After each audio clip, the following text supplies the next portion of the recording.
أعوذ بالله من الشيطان الرجيم.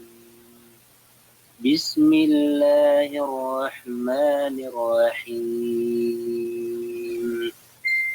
تبارك الذي جعل في السماء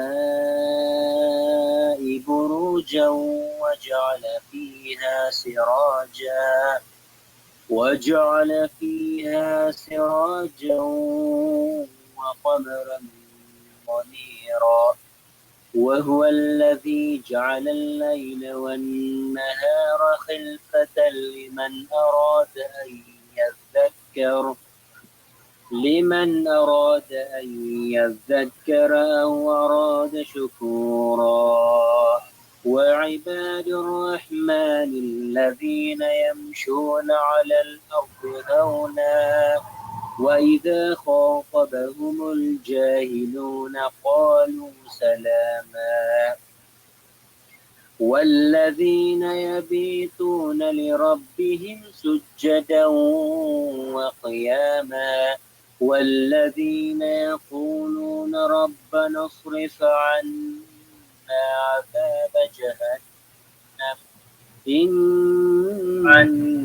عذابها كان غراما إنها ساءت مستقرا ومقاما. والذين إذا أنفقوا لم يسرفوا ولم يقتروا وكان بين ذلك قواما.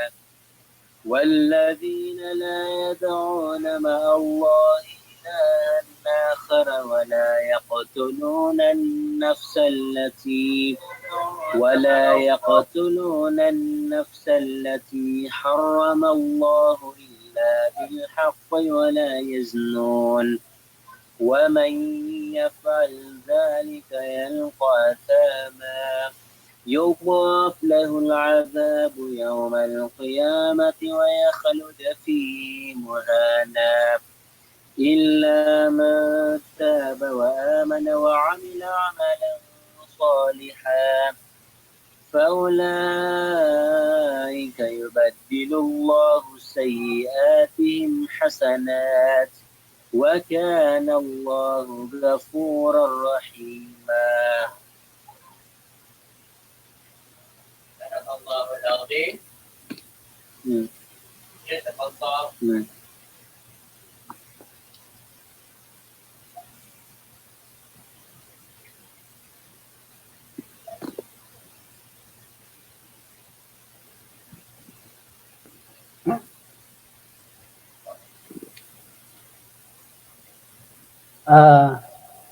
Assalamualaikum. Ang mga saglit lang brother ay inayos ko kasi nagre-react yung isang na live natin. Saglit patayin ko muna yung live. Saglit nagre-react dito sa akin. May kanan. Oh.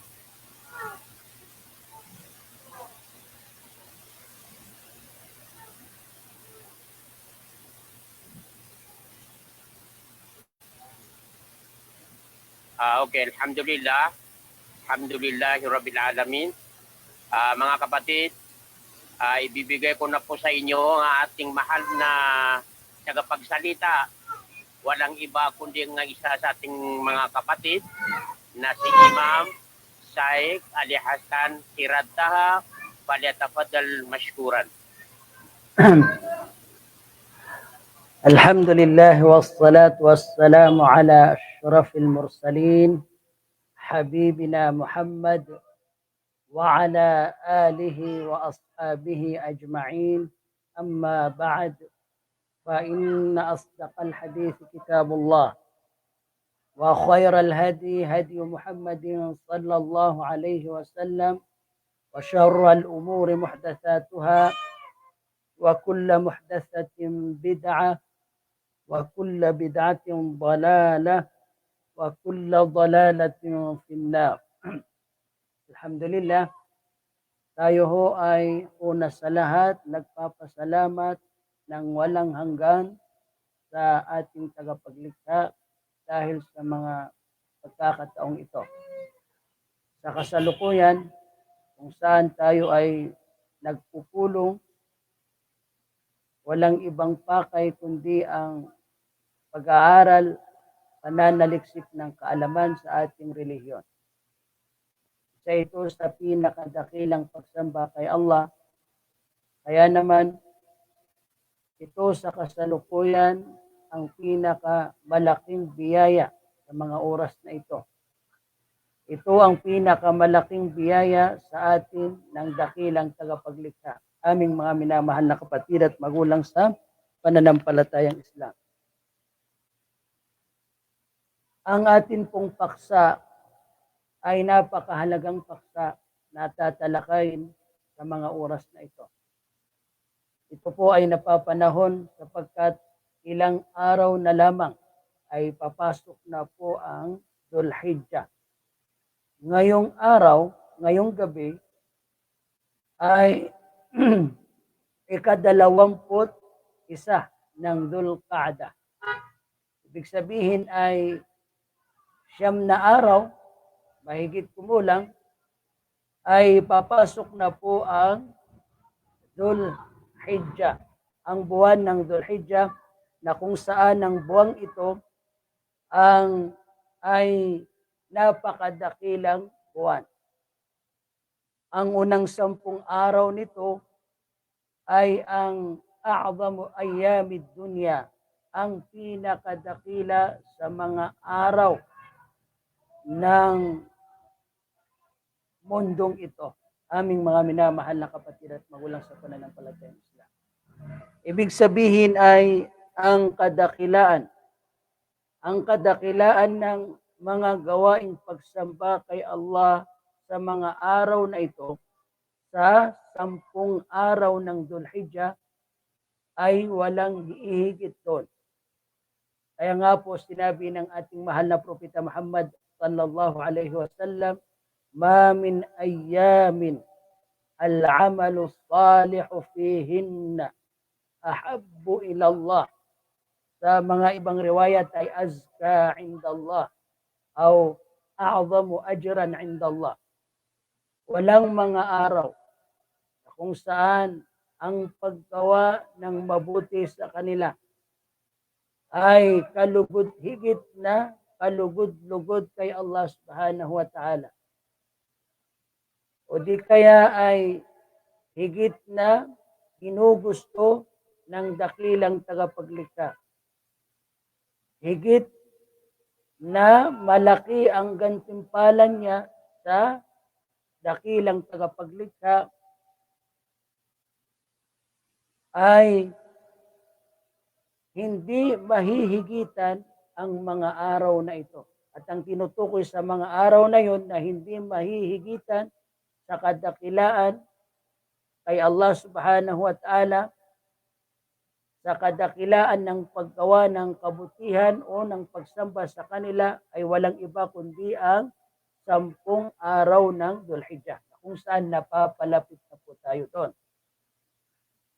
Alalahanin ho natin, aming mga minamahal na kapatid at magulang sa pananampalatayang Islam, tayo po ay nasa buwan ng Dhul-Qa'dah. Isa ito sa magkakasunod-sunod na 3 buwan, Dhul-Qa'dah, Dhul-Hijjah, Al-Muharram, na kung saan ang 3 araw na ito, 3 buwang ito, ay silang ang 3 buwan sa 4 na buwan na kung tawagin ay al-ashhurul hurum. Ibig sabihin ay mga sagradong buwan sa dakilang tagapaglikha. Yan. Na kung saan ang pagkasagrado ng mga buwang ito ay mahigpit. Mahigpit na ipinagbabawal sa kanila ang paggawa ng mga kasalanan at matindi ang pagkakautos sa paggawa ng mga pagsamba sa mga buwang ito. Alhamdulillah, kabilang sa napakadakilang pagsamba na ating nagagawa ay ang kasalukuyan na ginagawa natin sa mga oras na ito na kung saan tayo nagsasama-sama gamit ang social media, ayan, gamit ang makabagong teknolohiyang ito na kung saan para na rin tayong magkakaharap-harap, ayan, para na rin tayong nasa face to face sapagkat nakikita natin ang bawat isa sa pamamagitan ng mga kasangkapang ito na kung saan para din sa mga ganitong okasyon kung tutuusin talaga kung bakit itinuro ng dakilang tagapaglikha sa mga tao o sa mga scientist na mga nakadiscover nito, ayan, para sa mga ganitong pakay kung bakit ito ipina-discover ng dakilang tagapaglikha sa mga scientist. Ayan, alhamdulillah at nagagawa natin ang anumang ipinagkaloob sa atin ni Allah Subhanahu wa Ta'ala sang-ayon sa kung ano ang kanyang kagustuhan para doon na gawin natin. Aming mga minamahal na kapatid at magulang sa pananampalatayang Islam. Ang ating paksa ay ang isa sa pinakamalaking gawain, pinakamalaking pagsamba na napapaloob sa unang 10 araw ng Dhul-Hijjah.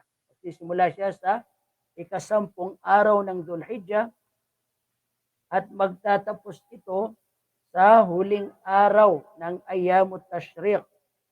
Ibig sabihin magbibilang tayo ng 11, 12, 13, sapagkat yung tatlo na yon ang tinatawag na Ayyamut Tashriq at magtatapos ang gawain, ang pinakadakilang pagsambang ito na mangyayari sa ika-10 ng Dhul-Hijjah, magtatapos ito sa huling araw ng Ayyamut Tashriq at yon ang ika-13 araw ng Dhul-Hijjah. Ano ho ito? Walang iba kundi ang Al-Udhiyah, Eidul Adha. Alalahanin natin ang Eid ay fiesta. Ito ay fiesta, feast of sacrifice kung tawagin, no? Fiesta ito ng pagsasakripisyo. Ibig sabihin ay pag-alay ng mga hayop. Ayan, nakakatayin para sa kaluguran ni Allah Subhanahu wa Ta'ala bilang pagsamba kay Allah Subhanahu wa Ta'ala sa araw ng Yawman Nahar. Ibig sabihin sa araw na kung saan itinalaga ng Islam, itinakda ng Islam na doon gagawin yung pagkatay. Ayan. Aming mga minamahal na kapatid at magulang sa pananampalatayang Islam. Ang ating pag-uusapan ngayong gabi ay iikot sa 7 anals, o di kaya ay 7 elemento na mahahalagang usapin o issue. 7 issues na mahahalagang usapin pagdating sa udhiyah.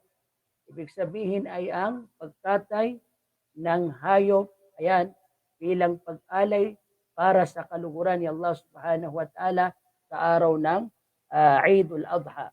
Ayan, sa pista ng Adha o ng sacrifice. Unang pag-usapan natin ay ano nga ba ang udhiyah? Ano nga ba ang ibig sabihin ng udhiyang ito? Ikalawa ay ano nga ba ang hukum hatol sa pagkatay na ito o ng udhiyah?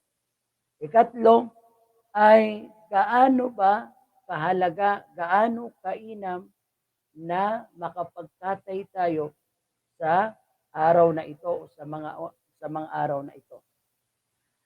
Pangapat ay ano nga ba ang kinakailangan sa isang mudahhi? Ibig sabihin yung taong mag-aalay o magkakatay ng hayop. Panglima ay ano nga ba ang kondisyon? Ano ang mga kondisyon ng hayop na ating kakatayin? Yan. Pang-anim ay ano nga ba ang dua na dapat ipanalangin sa pagkatay ng ating iaalay na hayop. Ayan. Yun ang pang-anim at ang pang-7 ay paano nga ba dapat hinahati yung ating udhiyah. Ayan. Ano nga ba ang gagawin natin kapag tayo nakapagkatay ng udhiyah? Ayan. So ito pong 7 na masail o di kaya masala o issues ang ating pag-uusapan sa maikling oras na ito ng ating pagsasama-sama ngayong gabi sa abot ng ating makakaya. Ayan. So una, ang udhiya, ito po ay huwa ma yuzbahu min bahimatil an'am ayyama 'Eidil Adha taqarruban ila Allah Azza wa Jalla. O ito ang tatandaan natin. Sa lahat ng gawaing pagsamba, unang dapat nating malaman ay kung ano nga ba yung gawain na yon. Ano nga ba ang definition, pakahulugan doon sa isang gawain na yon ng pagsamba na inutos ng dakilang tagapaglikha. Nang sa gayon ay hindi tayo magkamali. Yan. Lalo't tayong mga kamusliman sa Pilipinas, marami tayong minanang paturuan sa ating mga ninuno na salungat. Ayan, sa totoo at tunay na turo ng Islam. Kaya kailangan natin malaman yung totoong nature o di kaya ay totoong diwa ng isang pagsamba kay Allah Subhanahu wa Ta'ala o yung pakahulugan nito. So, ang udhiya, ito raw ay ang hayop na kinakatay. Yan. So maraming uri ng hayop. Mayroong mga hayop na 2 lang ang paa, mayroon namang hayop na 4 yung paa. Ayan. So ngayon, lahat ba ng hayop ay maaring katayin o matatawag na udhiya? Ibig sabihin ay maaari bang katayin bilang pag-alay? Ayan, sa araw ng Eid? Yun ang tanong. Kaya kailangan natin malaman sapagkat ang mga iba, minsan mayroon pang nagsasabi na sige, kahit na ito ay mas kilala sa katawagan sa atin no, bilang kurban, so di bale, ang kaya ko lang i-kurban ay manok, sige, ito na lang ang ipagkukurban ko o ito na lang ang aking udhiya. Ayan. Ang tanong ay tama nga ba na ang manok ay maaring maging udhiya sapagkat hayop din ito. So, dahil doon, kailangan natin malaman kung ano nga ba itong udhiya. Ayan. So, sabi niya, ito ay bahimatul an'am. Ano ang ibig sabihin ng bahimatul an'am? Ito ay ang mga hayop na may 4 na paa. Ayan. Mga hayop na may 4 na paa at tumutukoy lang ito sa 3 uri ng mga hayop. Ayan. At wala ng pang-4. Ayan. Aming mga minamahal na kapatid at magulang sa pananampalatayang Islam. So, tandaan natin, 3 lang, sa 3 uri ng hayop lang tayo pipili para katayin bilang udhiya sa araw ng Eidul Adha.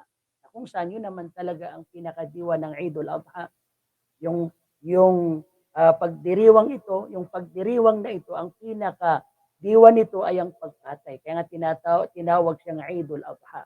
Yan, tinawag siyang Eidul Adha. Ibig sabihin ay pagdiriwang ng pagkatay. Ayan.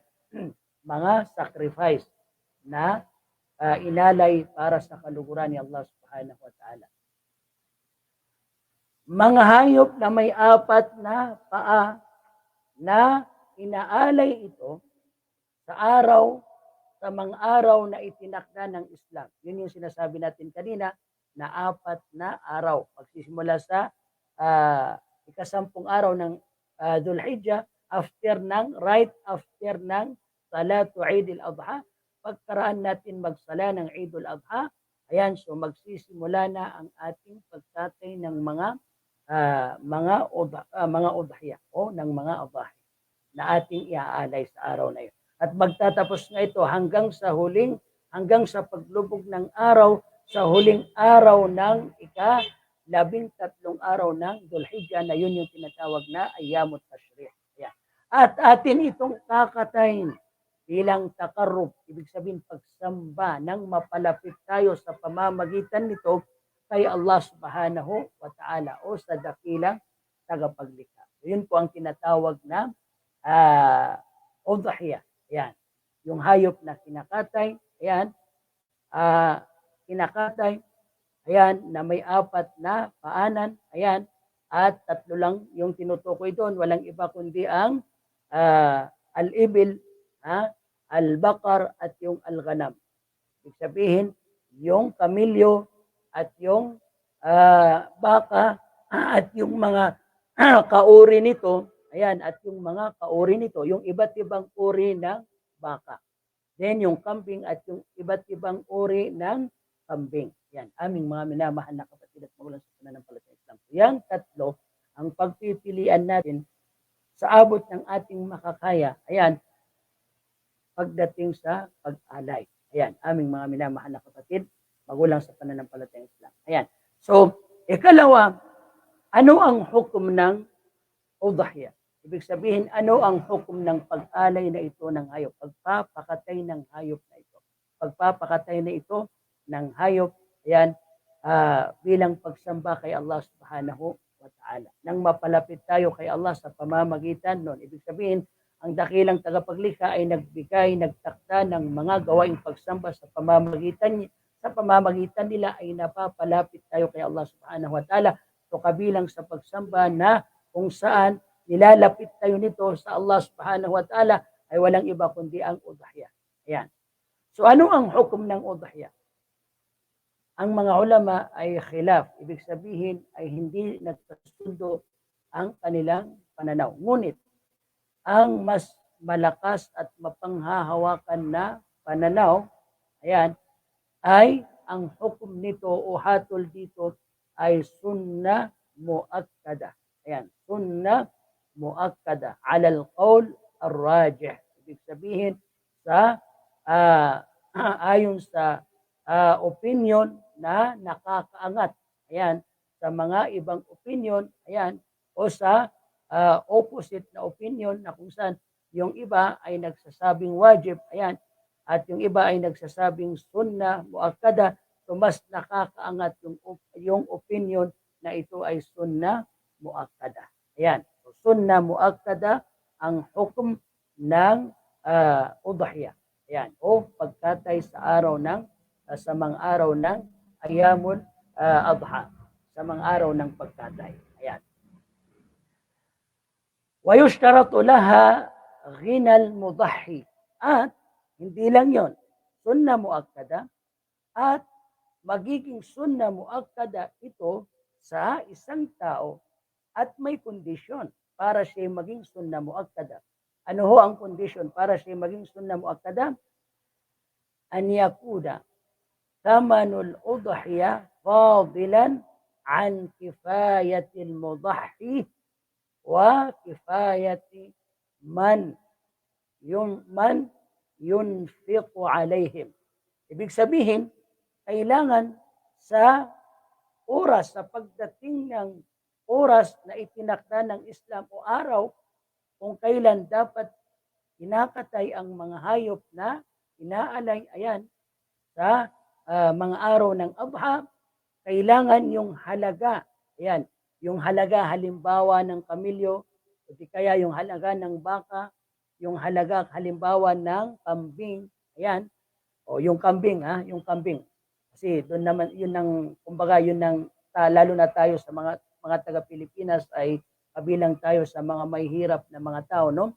So, ang kaya natin ay, ang common sa atin ay kambing, ang kayang ialay, o di kaya ay ipakatay. Ayan. So, doon sa pagdating ng Eidul Adha,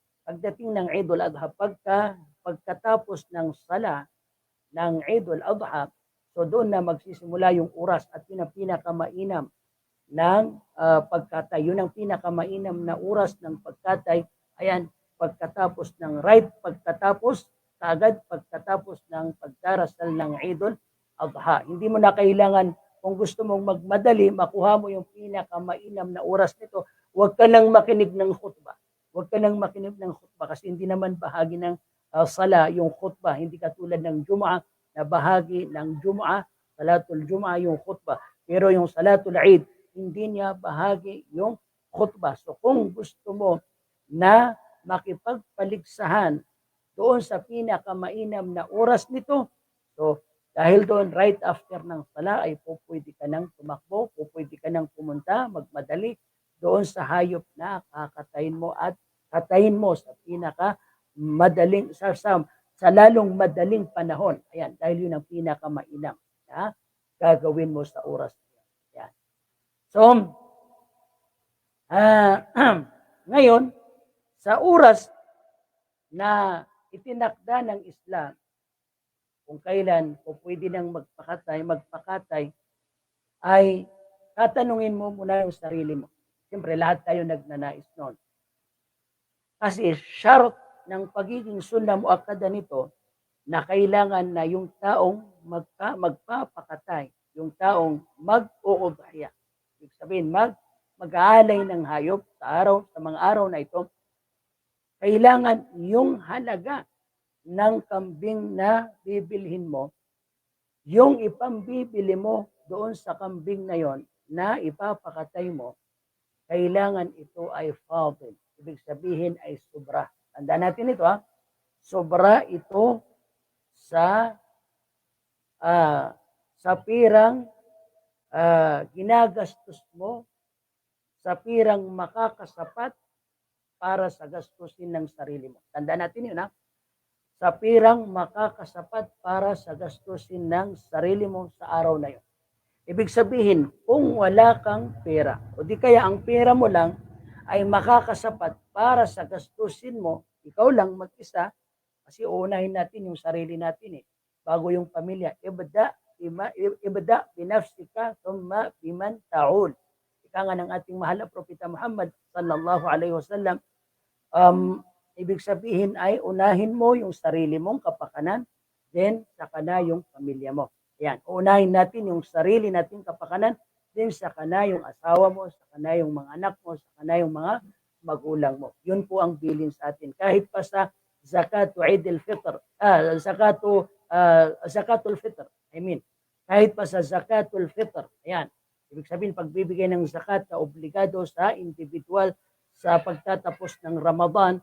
So ang gagawin natin una ay ang ibibigay natin ay ang ating sarili. Kung ang kaya lang natin ibigay na zakatul fitr na sobra sa pagkain natin at pagkain ng ating pamilya ay yung para lang sa aking sarili. So ang ibibigay mo lang ay para lang sa sarili mo. Hindi mo na problema yung asawa mo. Hindi mo na po problemahin yung mga anak mo. Kasi sarili mo ang uunahin mo. Parang ganun din dito. Ibig sabihin, kung may sobra kang pera, sa gastusin mo, unahin mo yung sarili mo. At gastusin ng pamilya mo, yung gastusin makakasapat. Ibig sabihin, pagka sinabing makakasapat, halimbawa, ay mayroon kang, ang halaga sa atin, for example, ng kambing ay 5,000. So, mayroon kang 6,000. So, pagka ibinili mo yung 5,000, so 1,000 lang ang matitira sa akin. Ang tanong, magkakasya ba yun sa akin? Makakasapat ba yun sa akin? Sa pangangailangan ko sa araw na yun? At makakasapat ba ito sa pamilya ko, sa kanilang pangangailangan sa araw na yun? So kung hindi makakasapat yun, so hindi sunna. Tandaan natin ito hindi sunna muakkada sa'yo ang pagpapakatay. At kapag pinilit ko na kung saan obligado sa'yo na bigyan mo ng karapatan yung sarili mo, inna linafsika alayka haqqo. Katotohanan, may karapatan sa iyo yung sarili mo, yung pagpapakain mo sa kanya, yung pangangailangan, ipagkaloob mo sa sarili mo yung kanyang mga pangangailangan. At kung maaapektuhan ito doon sa pagbili mo ng kakatayin mo, ay hindi na po sunna yun. Magiging kasalanan pa to kasi pinagkaitan mo ng karapatan mo yung sarili mo, which is yung karapatan, pagkakaloob ng karapatan sa sarili mo at sa mga pamilya mo sa kanilang gastusin na makakasapat sa kanila ay wajib yon. Samantalang yung pagpapakatay ay sunna. So hindi na po magiging sunna yon kung ang gawaing sunna ay maaapakan nito. Ayan. Maaapakan nito ang wajib. Yan. So, ibig sabihin ay kung ang wajib hindi mo nagawa, so ibig sabihin ay magiging kabaliktaran. Ibig sabihin magiging haram yung gagawin mo. Bakit? Kasi naiwan mo yung wajib. So mala yatimul wajib illa bihi fahuwa wajib wa ma la yatimul haramu illa bihi fahuwa haram. وما لا يتم السنة وما لا تتم السنة إلا به فهو سنة وما لا يتم المكر إلا به فهو makruh. Lahat ng bagay, ito ang tatandaan natin, lahat ng bagay na humarang sa isang gawain, depende sa kung ano ang gawa, kung ano yung gawain na yon. Kung ito ay wajib, magiging wajib din yung humarang doon sa isang gawain para siya magawa. Kung ito ay wajib. Kung sunnah, magiging sunnah rin yung harang na yon. Ibig sabihin, kailangan mo din gawin yung harang. Kailangan mong pagtuunan din ng pansin yung pumigil sa'yo na magawa yung isang wajib dahil wajib din na mapagtuunan mo ng pansin. Sunnah din na mapagtuunan mo ng pansin kung sunnah yung gagawin mo. Then haram din yun kung pagtuunan mo ng pansin kung haram yung magagawa mo. Then kung halal ay magiging halal din yun o mubah, aming mga minamahal na kapatid, magulang sa pananampalatayang Islam. Ayan. So, mga bagay na dapat natin maintindihan. Ayan, kasi nga po, ibig sabihin, lumalabas ngayon, ang dapat natin pala maintindihan ay mali na mangungutang ka pa. Mali na mangungutang ka pa para lang magpakatay. Yan. O ito ay pinakamalaking gawing pagsamba. Pero may kondisyon, mayroong surut, mayroon pong mga kondisyon na nilatag yung Islam at kapag wala sa'yo, yung requirements na yun, hindi ka inoobliga. Yun ang tatandaan natin, aming mga minamahal na kapatid at magulang sa pananampalatayang Islam. Yuridullahu bikumul yusra wala yuridu bikumul usra. Hindi ang gusto sa inyo ni Allah, yuridullahu bikumul yusra. Gusto sa inyo ni Allah ang madali. Yan. Ibig sabihin mapadali sa inyo ang mga bagay-bagay. Wala yuridu bikumul usra at hindi kayo gustong pahirapan ni Allah subhanahu wa ta'ala. Aming mga minamahal na kapatid at magulang sa pananampalatayang Islam. Yun po ang dapat natin tandaan. Ayan. So ito ay magiging sunnah para sa taong may sobrang budget. Other words, yun ang kabuuan. Para sa taong may sobrang budget sa kanyang pangangailangan at pangangailangan ng kanyang pamilya. Sobra sa pangangailangan niya at pangangailangan ng kanyang pamilya. So, sunnah muakkada sa kanya na magpakatay. Ayan. Ngayon, ano ang kainaman, ano ang fadl o sawab ng udhiyah? Gaano kalaki ang gantimpala nito kay Allah subhanahu wa ta'ala para sa taong gumawa nito? Yan, tandaan natin ito, aming mga minamahal na kapatid, magulang sa pananampalatayang Islam. Sapagkat pagdating sa gantimpala, ito yung mga bagay na nagmumotivate sa atin. Ito yung mga motivating factor ng isang gawain, no? Na lalo na sa pagsamba. Katulad halimbawa ng kahit na gaano kahirap ang isang trabaho pero kung malaki naman ang sahod ay talagang susunggaban ito ng mga tao. Ayan. Kakapitan ito ng mga tao o magtatrabaho dito ang mga tao. Dahil sa nandoon yung ibig sabihin yung kanilang yung sahod na hinahanap nila na malaki ay nandoon. So di baling mahirap yung trabaho na yun. Parang ganun din yung paggawaing pagsamba. Di baling mahirap yung gawaing pagsamba kapag nalaman mo yung laki ng gantimpala ay talagang mamumutivate ka dapat. Dapat kung ikaw ay totoo at tunay na mananampalataya. Yan. Kung ikaw ay totoo at tunay na naghahanap ng trabaho, so mamumutivate ka sa laki ng sahod doon sa isang trabaho. Ayan. Ngayon, ayon kay Aisha radhiyallahu anha, an Aisha radhiyallahu anha, قال رسول الله صلى الله عليه وسلم. Sinabi ni Aisha radhiyallahu anha, isa sa ating mga magulang. Yan. Ihda ummahatil mu'minin. Isa sa mga asawa ng ating mahal na Propeta Muhammad sallallahu alaihi wasallam. Siya mismo ang nagulat nito. Sinabi ng ating mahal na Propeta Muhammad sallallahu alaihi wasallam.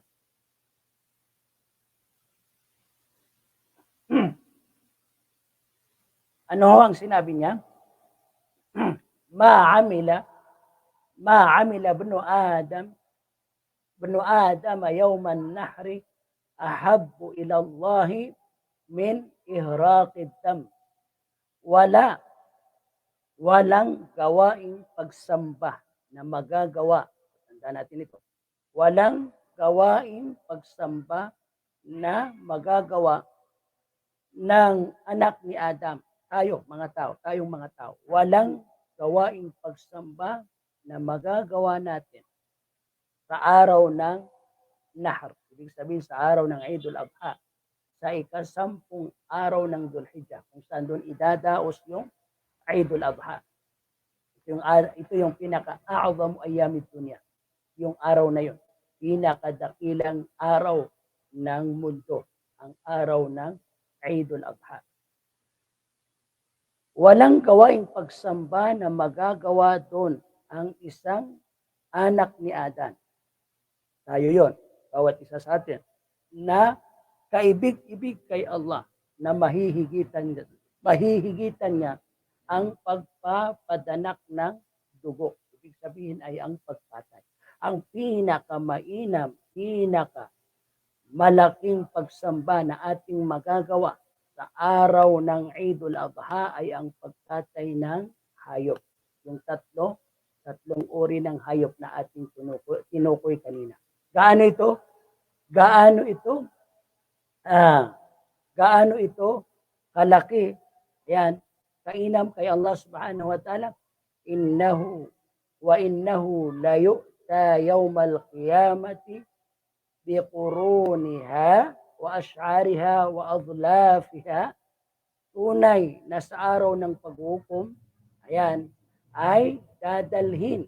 Ayan, sa araw ng paghukom, dadalhin doon ang kanyang mga sungay, ang kanyang mga balahibo, mga buhok, at yung kanyang mga kuko, yung mga bahagi ng katawan ng hayop na inalay mo sa araw na ito, at ito ay i-convert sa lahat, i-convert ito sa hasana, i-convert ito sa mga mabubuting gawa. Ang bawat bahagi ng katawan nito, tulad ng kanyang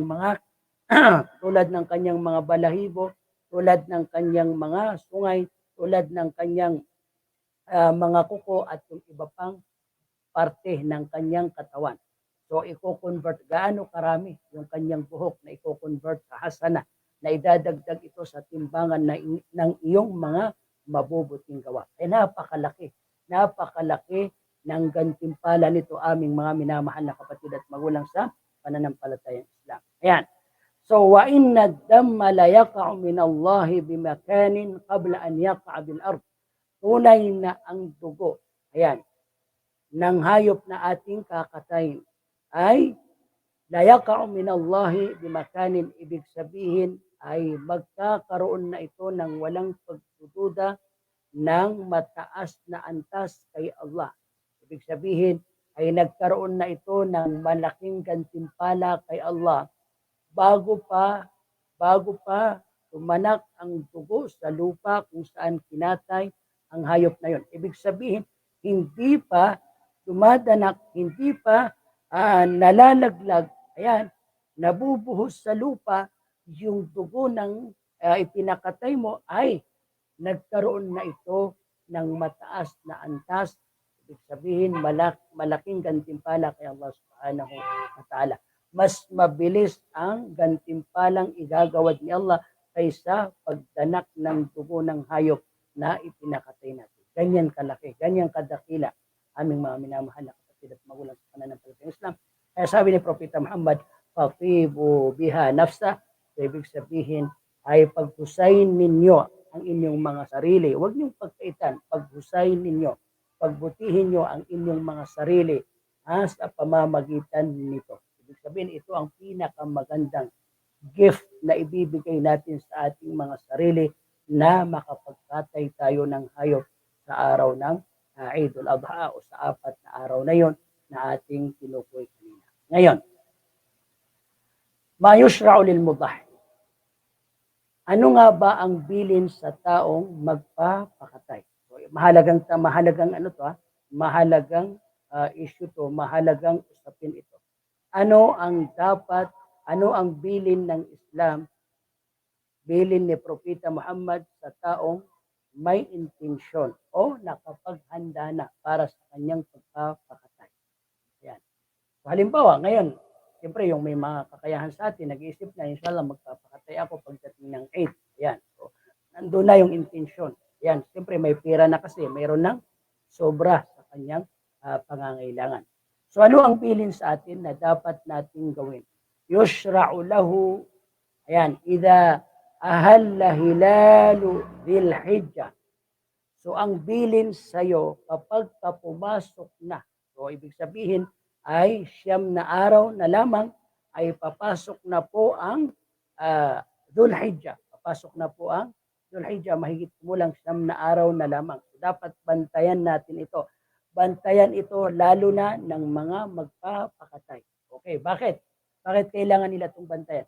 Kapag ka sumikat na ang buwan ng Dhul Hijjah, ay bawal para sa taong magpapakatay. Yung mismong magpapakatay, halimbawa ako mismo yung magpapakatay. Ayan, so siyempre pagka ikaw, ako ama ng padre di pamilya, ayan.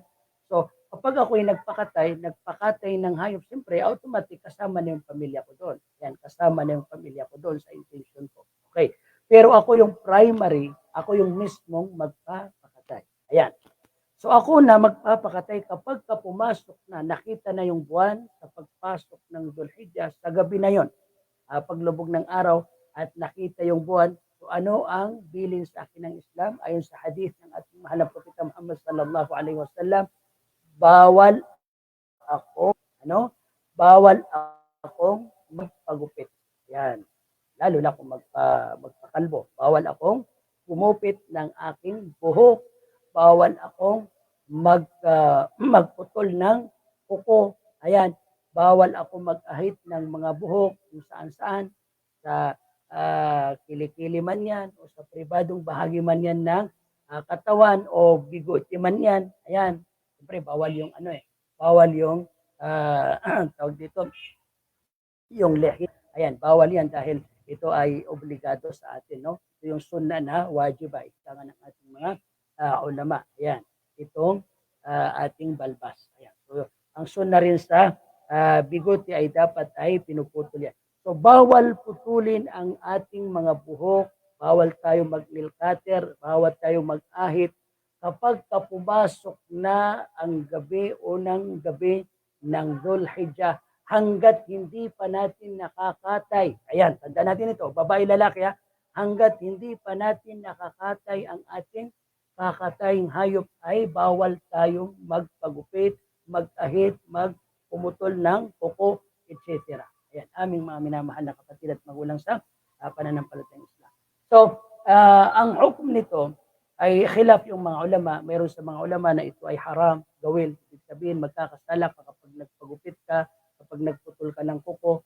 Ayan, sila naman sa mga ulama ay makruh. Ayan, mayroon naman sa mga ulama na mubah. Ayan, so ang mas nananaig na opinion ay haram. Haram ang pagputol ng kuko, pagpapagupit, pag-ahit kapag ikaw ay mayroong intensyon, nakahanda para magpakatay ng hayop, ayan, sa araw ng Adha. Hanggat hindi mo nakakatay yon, so haram sa iyo na gawin mo yon. Ngayon, ang tanong, paano kung ginawa ko? Ibig ba sabihin noon ay nabatal yung aking tadhya? Ibig sabihin yung aking intensyon na magpakatay? Hindi. Hindi nabatal. Tuloy pa rin. Ibig sabihin ay pwede ka pa rin magpakatay, kaya lang sa ginawa mo ay nagkasala ka kay Allah subhanahu wa ta'ala dahil yun ay obligado ang pagpigil sa atin mula sa pagpapagupit at pagputol ng kuko at iba pa, katulad ng ating nabanggit, ito ay obligado at ang paglabag nito ay haram. So dahil doon nagkasala ka kay Allah subhanahu wa ta'ala. Ayan. So pwede mo pa rin ituloy, kailangan mo pa rin ituloy yung pagkatay mo. Ayan. So yun po ang bilin ng Islam pagdating sa taong magkakatay. So ilan sa atin ang nagkakatay na hindi pala niya namamalayan, mayroon ng intensyon magpakatay pero nagpapagupit pa, kung nag-aahit pa, kung ano-ano, na hindi pa niya nakakatay yung hayop na yun. Yun pala ay kasalanan yun kay Allah subhanahu wa ta'ala. Kaya kailangan talaga natin nalalaman yung mga bagay na ito. Ayan. Ngayon ay lumipat na tayo sa shurutul udhiyah. Dahil mabilis yung ating oras, no? Shurutul udhiyah. Ano ang mga kondisyon ng pagkatay? Kailangan natin ito.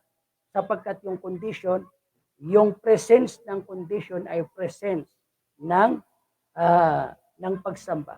Ibig sabihin, pag may nawala sa condition, nawala yung pagsamba. Walang pagsamba pag nawala yung condition. dahil nakasalalay yung pagsamba doon sa mga kondisyon nito. Tatandaan natin yun. Tatandaan natin yun. Hindi mahalaga nagawa mo lang. Dahil kapag ginawa mo siya at mayroon kang naiwan na kondisyon, useless yung paggawa mo noon. Bakit? Dahil mali. Mali yun. Hindi siya sahih. Ibig sabihin, mali ang pagkakagawa mo doon sa isang gawaing pagsamba. Kaya hindi ito matatanggap. Bakit? Kasi mali mo siyang nagawa. So, akala mo, nag-aakala kang nagawa mo siya, pero hindi mo pala siya nagagawa. So, napakahalagang malaman natin itong mga syurut. May 6 na syurut. May 6 na syurut. Tandaan natin ito. Unang syurut ay ang ating binanggit. Ano nga ba yung binanggit natin kanina? Ang ating binanggit kanina, doon sa ta'rif, doon sa definition ng udhiyah, binanggit natin doon yung bahimatul an'am. Kailangan ang tinatay mo ay isa sa mga bahimatul an'am, kundi ito ay kamilyo, ay baka, o di kaya ay kambing, kasama na yung mga iba't ibang uri dito. Ayan. So, yun ang una. Ibig sabihin, pag nagpakatay ka ng, sabihin natin, nagpakatay ka ng, nagpakatay ka ng manok, di kaya nagpakatay ka ng kabayo o ano pa man dyan, na hindi kabilang sa tatlo, ay hindi tatanggapin yun. Hindi tatanggapin yun. Ayan. So, ikalawang shart, ay muslim na. Ibig sabihin ay naabot, ibig sabihin kahit pa ito ay kamilyo, kahit pa ito ay baka, kahit pa ito ay kambing, o isa sa mga uri ng nabanggit. Ngunit kung hindi rin naman umabot sa edad na required o kinakailangan, ay wala ding kabuluhan yun. Wala ding kabuluhan yun. Kahit na kabilang yun sa mga hayop na itinakda ng Islam. So, kailangan ay nasa tamang gulang yung hayop na yun na kakatayin natin. So yung tatlo, magkakaiba yung gulang nila. Sa sa kamilyo, ang tamang gulang ng kamilyo, dapat umabot ito ng 5 taon. Ang tamang gulang naman ng baka, dapat ito ay umabot ng 2 taon. Yan, tandaan natin yun ha. Ang tamang gulang naman ng kambing ay dapat umabot ito unang tupa, ay umabot ito ng 1 taon. Yan, pinahintulutan lang yung juda na kung saan ito ay kalahati ng taon. Ay halimbawa, kung sakaling walang mahanap na tupa o kambing na hindi umabot ng 1 taon. Yan. Then, so kailangan masunod natin yung mga edad, 5 taon sa pamilyo, then 2 taon sa baka. Itatanong natin ilang taon na ba itong baka na ito kung bakang ipapakatay natin. Itatanong natin ilang taon na ba itong kambing na ito. 1 taon dapat. Ayan, 1 taon dapat, yun ang required. Ayan, at kung walang mahanap, saka na yung 6 na buwan o kalahati ng taon. Ayan. So, kapag mas mababa doon, ibig sabihin, mayroon namang mahahanap na umabot ng 1 taon at pinili mo yung less than a year, yung kanyang edad, ay hindi rin yun matatanggap, aming mga minamahal na kapatid at magulang sa pananampalatayang Islam, dahil mayroong pwedeng nandoon. Ibig sabihin, mayroong exist na nasa tamang gulang. Tatandaan natin yun. Yun ang ikalawa na kondisyon. Ang ikatlo na kondisyon, kailangan malaya ang pamilyo o ng kambing o ng baka na ipapakatay natin sa mga kapintasan. Ayan. So mayroon pong 4 na kapintasan ang binanggit ng ating mahal na Propeta Muhammad sallallahu alaihi wasallam. At yung 4 na kapintasan na yan ay kasama na. Ayan. Mapapabilang sa kanya ang lahat ng mga katulad niyang kapintasan o yung mas matindi pa. Yung itong babanggitin natin ng mga kapintasan, mayroon pang mas matindi na mga kapintasan kaysa sa 4 na ito. So napapabilang sila dito sa mga kapintasan na dapat malaya mula sa kanila ang ipapakatay natin na hayop. Ayan. So ano ang unang kapintasan? Ayan, yung arja. Ang ibig sabihin ng arja, aming mga minamahal na kapatid at magulang sa pananampalatayang Islam, dapat ay hindi siya napilay. Hindi po pilay yung hayop na ating ipapakatay. Ayan. Then hindi siya aura. Ibig sabihin ay wala pong kapintasan sa kanyang mata. Ibig sabihin ay alam na po natin kung anong kapintasan ng mata. Ayan. So, buo yung kanyang mata na malusog. Ibig sabihin ay hindi ito naduduling. Ayan. Then, al-marida, hindi siya nagkakasakit. Ayan. Ibig sabihin, walang sakit yung hayop na yon at hindi siya ajfa. Ibig sabihin ay hindi nangangayat. Ayan, hindi namamayat. Na kung saan wala ng laman halos. Ayan, yung hayop na yun. So, ulitin natin, ibig sabihin hindi siya pilay, hindi siya, walang kapintasan yung kanyang mata. Ayan, ibig sabihin, ikatlo ay hindi siya nagkakasakit at hindi siya nangangayat o hindi siya payat. Ayan, na kung saan wala ng laman. So lahat ng kapintasan na katulad nito o mas matindi pa sa ating mga nabanggit ay kabilang na doon sa mga kapintasan na yun. Dapat ay hanapin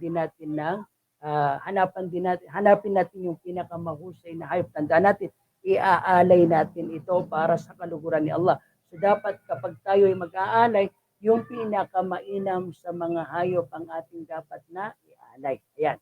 So yun ang ikatlo na kondisyon. Walang kapintasan. Ayan. Then, pang-apat na kondisyon. Kailangan ang hayop na ipapakatay mo, baka man yan o kambing man yan o ito man ay kamilyo, dapat ito ay pagmamay-ari mo. Ayan. Ano ibig sabihin ng pagmamay-ari mo? Ibig sabihin ay totoo mong pagmamay-ari. Kung di ba ibinigay sa'yo, ay binili mo. Ayan. So yun ang pagmamay-ari kasi maaari mo naman makuha ang isang bagay bilang pagmamay-ari kundi sa pamamagitan ng pagbili, binili mo o di kaya ibinigay sa iyo na gift o kaya ibinigay sa iyo na sadaka o di kaya ay isinahod sa iyo, ayan, o di kaya ay namana mo. So ganun. Doon natin nakukuha ng legally yung anumang mayroon tayo katulad ng aking mga nabanggit. Ayan. So kapag halimbawa inangkin mo lang, ibig sabihin magsub. Ibig sabihin, inangkin mo na hindi mo naman pagmamay-ari. Yan. Kinuha mo ito mula sa tunay nitong nagmamay-ari. Yan. Inangkin mo. O di kaya ay ninakaw mo. So, hindi maaring gamitin ito sa tadhiya. Hindi maaring gamitin ito sa udhiya, aming mga minamahal na o ialay sa araw ng Eid. Ayan. So, dapat pagmamay-ari mo yon ng syara'an. Ibig sabihin legal. Yan. Then, panglima ay laysa lil ghairi haqqun. Ibig sabihin walang nakaugnay. La yata'allaqu biha haqqun lil ghair. Ibig sabihin walang nakaugnay sa kanya na karapatan ng iba. Ibig sabihin ay hindi mo maaring katayin, ialay ang anumang hayop. Halimbawa, mayroon kang baka, mayroon kang kamilyo, mayroon kang kambing. Kaya lang, nangailangan ka at nasanla mo ito. Nasanla mo ito sa ibang tao. So may karapatan doon yung iba na pinagsanlaan nito. So hindi mo ito pwedeng ialay. Hindi mo ito pwedeng ialay. Bakit? Gawa ng hindi naman ganap na sayo to, kundi mayroong karapatan yung iba at siya yung pinagsanlaan mo nito. Ayan, aming mga minamahal na kapatid at magulang sa pananampalataya. So, mga bagay na dapat nating malaman. Ayan, pang-anim, last but not the least. Ayan, kailangan yung pagkatay sa hayop na yon, ayan, ay natapat sa oras na itinakda ng Islam. So ano yung itinakdang oras ng Islam? Right after, katulad ng aking napaliwanag kanina, right after ng Salatul Eid ay pwede ka nang magkatay. Ang pinakamainam ay kung magawa mo ito kaagad pagkatapos ng Salatul Eid. Then, yung susunod doon, ang kasunod sa kainaman at kasunod sa kainaman, ibig sabihin, 4 na araw yon. So, ang pinakamainam na pagkatay sa unang araw, din sumunod yung pangalawang araw, din sumunod yung pangatlong araw, din sumunod yung pang-4 na araw. At kapag hindi natapat sa 4 na araw na ito na itinakda ng Islam na dyan pinakatay ang mga inaalay, so ibig sabihin hindi rin matatanggap bilang udhiya bilang kurban yung ipinakatay mo na hayop, kundi para sa inyong pamilya yon. Yan. Aming mga minamahal na kapatid at magulang sa pananampalataya. Yun po yung 6 na kondisyon na dapat natin dapat natin tingnan sa hayop na ating ipapakatay. Ayan. So ngayon ay pang-6. Ayan, last 2 issues. Ayan. So pang-6 na issue ay ang dua. Ano nga ba ang dua pag tayo ay magkakatay? Kakatay na natin yung ating ikukurban. Kaya ating iaalay. Ayan. So ang dua ay bismillah lang. Bismillahi wallahu akbar. Ayan. Allahumma hadha minka walak. O, tandaan natin yun ha. Ito ang dua.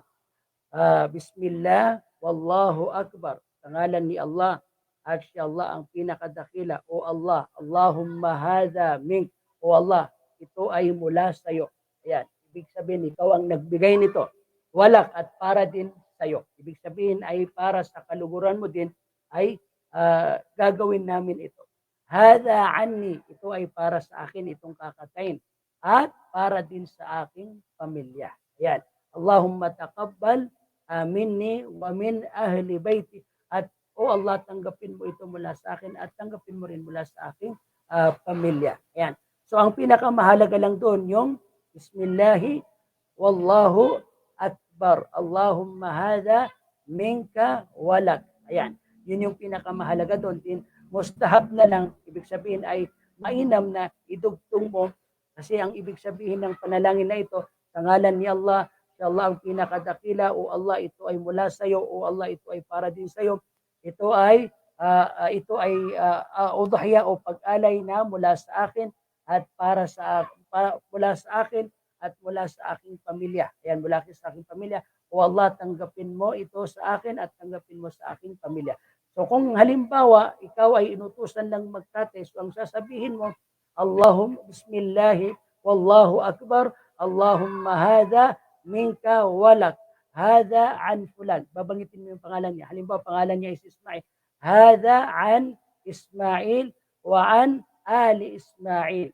Allahumma taqabbal min Ismail wa min ali Ismail. Wallah, tanggapin mo ito mula kay Ismail, kasi napag-utusan ka lang magkatay, halimbawa, at mula sa kanyang pamilya. So yun po ang panalangin. Bismillahi, wallahu akbar, Allahumma hadha min walak, hadha anni wa ahli baiti, Allahumma taqabbal minni wa min ahli baiti, kung ikaw yung magkakatay. Ayan, aming mga minamahal na kapatid, magulang sa pananampalatayang Islam. Last but not the least. Ayan. Ano ang pinaka-last na issue? Ngayon, nakatay mo na yung hayop na iaalay mo. So, anong gagawin doon? So, ang gagawin doon ay maaari mong hatiin ito sa 2 o 3. Ayan. So, mas mainam pong 3 dahil mas maraming makikinabang nito. So, anong gagawin mo? Yung 3 bahagi nito, siyempre hahatiin mo sa 3. Yung 4 bahagi nito, kakainin yung pamilya. Ikaw at yung pamilya mo, kakainin nyo to. Yung 4 bahagi ay ibibigay nyo na sadaka. Ibibigay nyo na sadaka. So, depende sa nakikita nyo kasi pwede naman yung kalahati ibigay na sadaka, yung kalahati kainin nyo na lang. Kaya, so, depende sa kung anong nakikita nyo mas papakipakinabang para sa mga nangangailangan. Basta kailangan, makakain kayo nito. Makakain kayo nito. Yung bahagi nito ay makain nyo, then ibigay nyo na sadaka yung natirang bahagi nito. Ayan. So maaring yung sinasabi natin na ipinayo ng ating mga pantas, maaring hatin sa 3. Isang bahagi ay kakainin ng pamilya, isang bahagi ay ibibigay na sadaka sa mga may hirap. Ayan, isang bahagi ay ibibigay na hadiya para sa mga kaibigan. Anong pagkakaiba ng sadaka at ng hadiya? Yung sadaka kasi para sa mga may hirap. Pero yung hadiya naman, ito naman ay para sa mga taong hindi naman mahirap. Gusto mo lang din sila na bigyan. Halimbawa, gusto mong magpakabuti ng loob. Ayan, maging mabuting loob. Ayan, sa mga ibang tao. Halimbawa na maaring kapantay mo sila sa estado. Ayan. So So pwede mong ibigay sa kanila na hadiah. Bagaman hindi sila may hirap, so hadiah ang tawag doon. O pwede po yun. So depende pa rin kung ano nakikita natin, pwedeng sa mga may hirap na lahat ibigay. O di kaya pwedeng ang gawin ay ibigay sa may hirap yung bahagi nito, kainin yung bahagi, din yung bahagi, itago nyo para mayroon kayong kakainin sa susunod. So ganun po ang gagawin sa udhiya o doon sa kinatay na hayop na inalay natin sa araw ng Adha. So pwedeng ipamigay na luto na, pwede namang hilaw. Sila nang bahala magluto kasi hindi mo alam kung anong gusto nilang pagluto. So maaring yung tipong pagluto mo ay hindi nila gusto. So sila na bahala magluto para maluto nila sang-ayon sa kanilang kagustuhan. So yun po aming mga minamahal na kapatid at magulang sa pananampalatayang Islam. Marami tayong dapat na pag-usapan actually sa kainaman ng pagdating ng tawag dito ng Dhul Hijjah. Ayan. So isa lang sa napaka dakilang pagsamba na mayroon sa Dhul Hijjah ang ating tinalakay ngayon. Walang iba kundi ang udhiya o di kaya ay ang usapin patungkol sa pagkatay sa araw ng Adha. Kaya hinihiling natin kay Allah Subhanahu wa Ta'ala na nawa ay itampok ito ni Allah Subhanahu wa Ta'ala sa timbangan ng ating mga mabubuting gawa at nawa ay nakapagbigay tayo sa pamamagitan ng tawfik ni Allah Subhanahu wa Ta'ala ng mga aral. Yan, ang ayon sa ikalulugod ni Allah Subhanahu wa Ta'ala patungkol sa napakahalagang pagsambang ito. Walang iba kundi ang al-udhiya, yan, sa araw ng Eidul Adha. So hanggang dito na lamang ang ating lecture. Inshallah Subhanahu wa Ta'ala ay yung mga mahalaga pang usapin ay pakinggan po natin, maging ano po tayo, no? Antabayanan lang po natin yung mga iba't ibang pag-lecture ng ating mga pantas. Ayan, para dito nang sa gayon ay matutunan pa natin lalo. Ayan, yung mga dapat natin matutunan patungkol sa usapin ito. So ibinabalik ko sa ating buting doktor ang ang programa. Subhanakallahumma wa bihamdik. Ashhadu an la ilaha illa anta astaghfiruka wa atubu ilaik. Birahmatika ya arhamar rahimin walhamdulillahi rabbil alamin. Assalamualaikum warahmatullahi wabarakatuh. Waalaikumsalam warahmatullahi taala wabarakatuh. Maraming salamat po kapatid sa iyong tinalakay na napakahalagang paksa dahil napapanahon. So, para sa ating mga kapatid na magnanais na kumatay, magsakripisyo, na kailangan sunurin natin ang kung ano ang patakaran. So, ang mahahalagang patakaran, yun po ang tinalakay ni Brother Ali Hassan. Kasali rin doon sa mga tinalakay niya na mga kapintasan ng hayop na hindi pwedeng katayin, yung halimbawa putol ang sungay at saka yung putol ang tainga, kasi may mga hayop na kung minsan ay pinuputulan ng tainga bilang parusa. So hindi po pwedeng yung pakatay na yung naputol ang sungay o kay naputol ang tainga. So kailangan din pumili tayo ng makapal ang balahibo at maganda ang sungay. Dahil ang Propeta Muhammad sallallahu alaihi wasallam, an Anas ibn Malik radhiyallahu anhu qal dahan nabiyyu sallallahu alaihi wasallam bikabasaini ablahaini akranaini dabahuma biyadi wasamma wa kabbar wa wada rijlaihi ala sapahayhima. Humigit ko mo lang, malapit-lapit na kahulugan sa hadis na binasa natin na nagmumula kay Anas ibn Malik na sinabi niya na kumatay ang Propeta Muhammad sallallahu alaihi wasallam ng dalawang tupa na maitim at matataba at magaganda ang kanyang sungay. At mismo ang kanyang mahiwagang kamay, dalawang kamay ang ikinatay at nagbisbida at nagsabi ng Allahu Akbar. So yun ang nararapat na kung pupwede sana ikaw na mismo ang kakatay sa udhiya mo.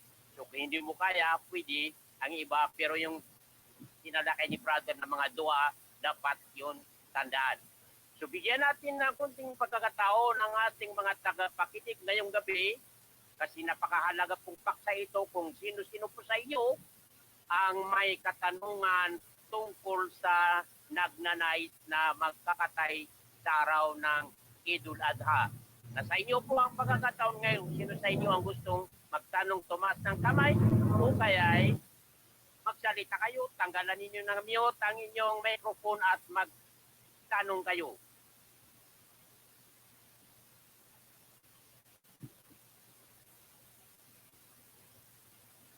O baka naman wala kayong balak na magkatay.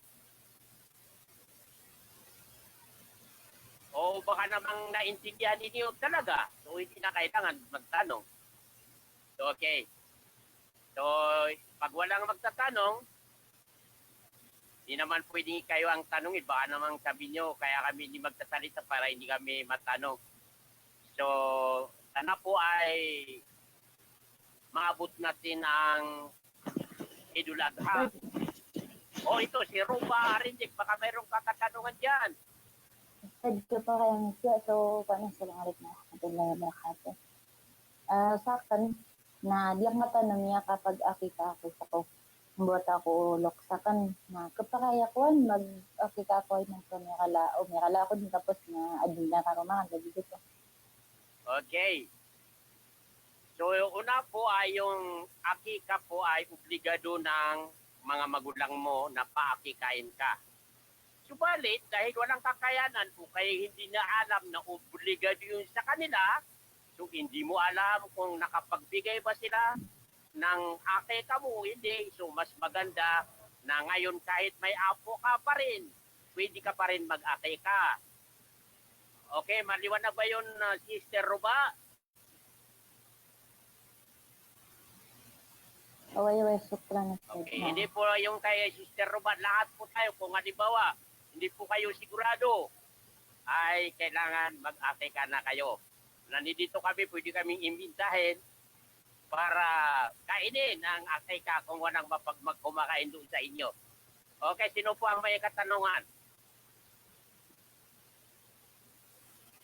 Tingnan niyo si Sister, nagtanong sa inyo mga brother. Wala bang pwedeng magtanong dyan? Okay, wala na yata. So, ibig sabihin, alhamdulillah, naintindihan nila. So, maraming, si Ustad Dayan, tumaas ng kamay. Sige, Ustad Dayan, magtanong ka dyan. Okay, mayroon ako na ikwenter na tanong sa akin na may limang anak na hindi niya napag-ati ka sa panahon yung kasi mahirap yun. Ngayon, ano bang mainam sa kanya? Yung kambing o pwede ng isang baka na kakatay niya sa paraaki ka sa mga kanyang mga anak? Okay. Ang nasabing iaaki ka ay kapag lalaki, ang anak mo ay 2 kambing. Kapag babae ay 1 kambing. Kung ano po yung sinabi ng propeta, yun po ang gawin natin. Halimbawa, may kapag kaibigan ka na may 5 anak siya na puro lalaki. So, kukuha siya ng 10 kambing na para ikatay niya. Kasi kailangan sunurin natin kung ano ang sinabi ng propeta. Iba naman sa korban, kasi sa korban, 3 ang pagpipilian mo. Yung sinabi ni brother na yung kamelyo na may 5 taong gulang, yung baka na may 2 taon, at kambing na may 1 taong gulang, at pwede rin sa tupa yung kahit 6 na buwan lamang. So yun po ang katanungan ni Dayan. Ibabalik ko rin kay Shaikh Alihasan kung ano po ba ang tama talaga. Okay, alhamdulillah yung tanong ng ating butihing Ustad Dayan, no? 5 raw yung anak na hindi nakapag-akika. Anyway, yung akika kasi ay katulad din yan ng condition ng korban o di kaya ng udhiya na dapat ito ay fadil an kifayati wa kifayati man tunfiqu alaihim. Ibig sabihin, kailangan mayroon kang kakayahan na sobra doon sa salapi na makakasapat sa pangangailangan mo at ng pamilya mo. Ibig sabihin, kung wala kang sobra na makakasapat para ibili ng hayop na kakatayin, halimbawa para sa akika, ganun din, ayan, ay hindi obligado sa'yo. Ayan. So, ang akika kasi, dapat ginagawa yan sa unang 7 days ng kapanganakan ng bata. Kung hindi kaya, ay sa another 7 days, 14 days. So kung hindi kaya ay 22 days. Ibig sabihin ay another 7 days na naman at 21 days. Ilan ba yun? Pagka 7, 7, tapos 14, then plus 7, magiging 21 days. So kung hindi mo kaya doon sa tatlong pagkakaantala ng every 7 days na lumipas, so kung kailan mo kakayanin ito. So kung dumating yung panahon na kaya mo na, ayan, kaya mo nang magpakatay ng kambing para doon sa mga anak mo, so nandun pa rin yung zimma.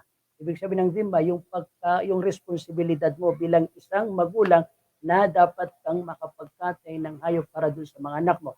Alalahanin natin na ang mga anak ay marhun sa kanilang akika. Ibig sabihin nakasanla sila sa pamamagitan ng kanilang mga akika at mapapalaya, matutubos sila sa pamamagitan ng pagpapaakika sa kanila. Ayan. So yun actually, yun yung prinsipyo ng pagtubos na mayroon tayo sa Islam na sa pamamagitan ng pagtatay ng kambing para doon sa isinilang. Ngayon, dahil sa 5 yung kanyang anak, ngunit ang musyaraka pagdating sa isang baka ay po pwedeng magmusyaraka dito yung 7. Ayan. So wala namang masama kung halimbawa na kaya lang mas mahal yun. Kung iisipin natin, kasi halimbawa yung mga anak niya ay let's say ilan mga lalaki ba yon o mga babae. Depende, basta nasabi kanina ni doktor, 2 kambing para sa lalaki. So isang kambing para sa babae. So let's say, puro babae, so 4 na kambing yon. Ayan. So mas mahal pa rin yung baka kasi yung baka hindi ka makabili ng 20,000. Diba doktor, hindi ka makabili ng 20,000. At pinahintulutan hanggang 7 na magsama-sama doon sa baka. Hindi pa naman umabot ng 7 kung 5. Pero kung nanaisin nyo, kung may sobra-sobra, walang problema doon kasi hanggang yung pagpapahintulot naman doon hanggang 7 na ibig sabihin ay mag-ambag-ambag para doon sa baka. Ayan. Pero mas mainam pa rin yung kambing kasi yun ang prescribed. Kumbaga sa doktor, pagpunta sa doktor, yun ang niresita ng doktor yung kambing na yun. Ibig sabihin, yun ang niresita ni Propeta Muhammad para sa mga ipinanganak na sanggol na kambing dapat ang kinakatay sa kanila. So pinapahintulutan lang yun na kumatawan yung baka kasi sinasabi ng mga pantas na kung ano ang pupwede raw sa kurban ay pupwede rin sa akika. Kung ano raw ang pupwede sa udhaya ay pupwede rin sa akika. Ayan. Kasi kumbaga yung itinak ng mga hayop ay magkatulad lang para sa akika at sa udhaya. So yun po ang karagdagan natin, Doktor, sa inyong kasagutan kay Brother Denodin o Ustad Denodin. Maraming salamat, Brother Ali Hasan Taha. Sa kita-kita ulit tayo mga kapatid, mga sister, sa susunod na Sabado at Linggo dahil ito po ay tuwing araw ng Sabado sa Maranao version at tuwing araw ng Linggo sa Tagalog version. Ay basahin na natin ang Kaparatul Majlis.